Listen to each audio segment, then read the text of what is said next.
কার্তিক মহারাজ সম্পর্কে মুখ্যমন্ত্রীর কটাক্ষের বিরুদ্ধে নদিয়ার সকল ধর্ম সমন্বয়ে প্রতিবাদী সভা বিশ্ব হিন্দু পরিষদের ডাকে। পূজোপাত স্বামী প্রদীপ্তানন্দ ওরফে কার্তিক মহারাজ ভারত সেবাশ্রম সংঘের এই সন্ন্যাসী এখন রাজ্য রাজনীতিতে আলোচিত নাম।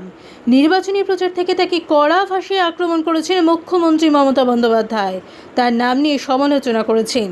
মুখ্যমন্ত্রীর সমালোচনার পাল্টা হিসেবে দেশের প্রধানমন্ত্রী তার পাশে দাঁড়িয়েছেন। নিন্দা করেছেন মুখ্যমন্ত্রীর মন্তব্যের। এত কিছু যাকে নিয়ে তিনিও বোমা ফাটালেন মাত্র দুদিন আগে। দাবি করলেন বিজেপি তো বটেই, তৃণমূলের তরফেও তাকে এই নির্বাচনে প্রার্থী করার প্রস্তাব দেওয়া হয়েছিল, কিন্তু তিনি রাজি হননি।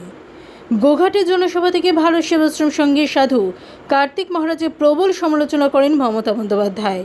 মুখ্যমন্ত্রী বলেন, সব সাথে তো সমান হয় না, সব স্বজন সমান হয় না, আমাদের মধ্যেও কি আমরা সবাই সমান?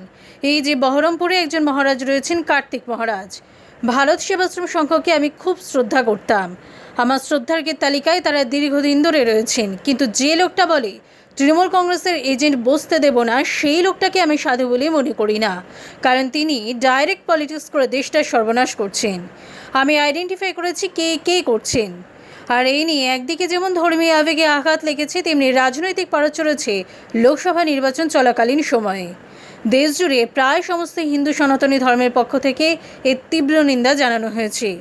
আজ নদিয়া কৃষ্ণনগরে বিশ্ব হিন্দু পরিষদের উদ্যোগে জেলার সকল ধর্মীয় সংস্থা এবং ধর্ম প্রতিষ্ঠানের ধর্মগুরুরা একত্রিত একটি প্রতিবাদী মিছিল করেন কৃষ্ণনগর রাজবাড়ি থেকে শুরু করে পোস্ট অফিস মোড় পর্যন্ত।